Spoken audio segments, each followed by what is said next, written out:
I'll be controversial here. Don't follow the advice na mag-insurance ka habang bata ka pa. Because the truth is,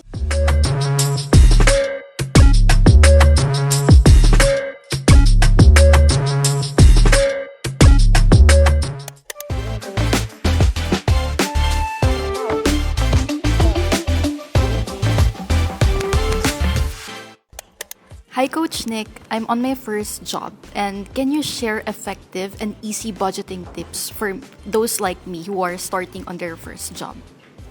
when it comes to creating the most effective budgeting strategy, especially if you're just beginning with receiving allowance or income as a young professional, the best way that I would always suggest is how can you make something sustainable in the long run.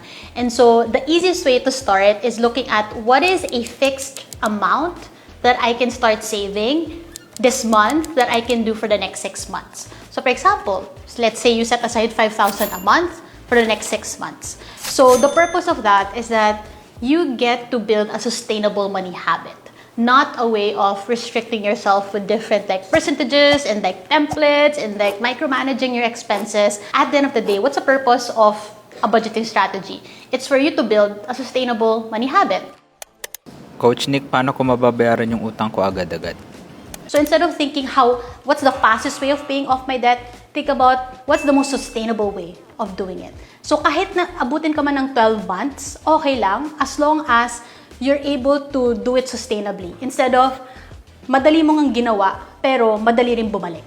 Ano ba yung root cause ng debts mo? Kasi grabe ako magbigay, or sobrang akong generous, or grabe ako mabudol. Those are just surface level problems. You have to think about ano yung root problem talaga, which is that, kasi isipin nila selfish ako pag di ako nagbigay, or isipin nila na di ako successful if I don't buy the latest thing. Because if you want to break the root cause of your debts, the recurring cycle of debts, you have to look at the root cause problem and solve it from there. And that way, you get to be truly free, become debt-free for good, wherein you get to see money not as a chore na kailangan mong gawin, but something that empowers you to fund your life milestones. Coach Nick, my salary is not enough. Any advice on how to increase income? I really love the Gen Z mindset right now because you have so many opportunities. Think about what are the skills that you can start learning now that you can monetize later. I want you to realize that your financial stability is not dependent on a company, a business model, an industry. It's dependent on how you view your skills. Where are your strengths and passions? And how can you look for an income stream, side hustle, that will align with that? I really believe that when you put your passion and purpose into something, money merely becomes a byproduct. Magkano ba dapat ang emergency fund? So the baseline for the emergency fund that I always teach is that it's 3 to 6 months worth of your living expenses. So if living expenses mo monthly 50,000, for example, edi 50,000 times 3, 50,000 times 6. Ganun lang kasimple. That would be untouchable as your emergency fund, and that should give you the safety that, okay, no matter what happens, I can take care of myself. Coach Nix, I have hobbies like concerts and travel. Paano ko siya ma-fulfill without having that guilt feeling?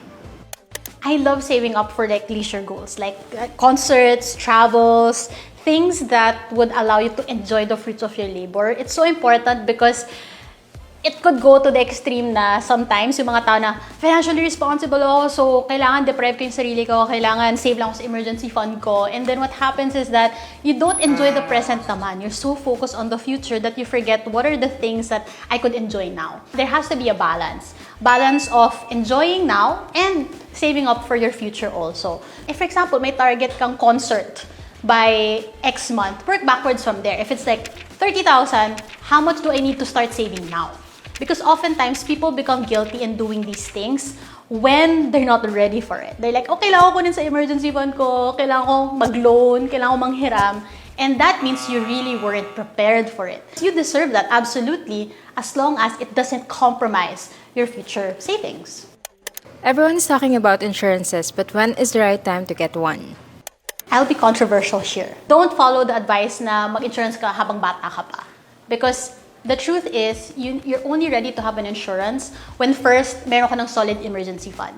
Because what happens if you don't have a solid emergency fund and you have an insurance, anong nangyayari? They use their insurance as an emergency fund. And so it defeats the purpose of having retirement funds. Don't get an insurance just because yun yung sabi ng nanay mo, ng tita mo, kung sino man.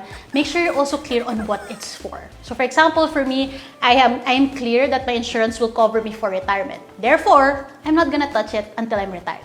So that also empowers me to know na may clear purpose yung mga iniinvesta ng pera ko so that your insurance doesn't feel like a burden to do. Coach Nick, ano naman ang cheap at simple na habits para ma-improve ko ang financial literacy ko? What's amazing now is like literally everything that you can find out about finances, you can Google.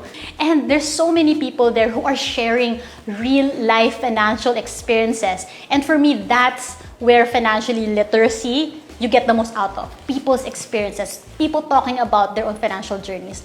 And so make sure that beyond the books, you also listen to people's experiences. Financial literacy is not just about hoarding information.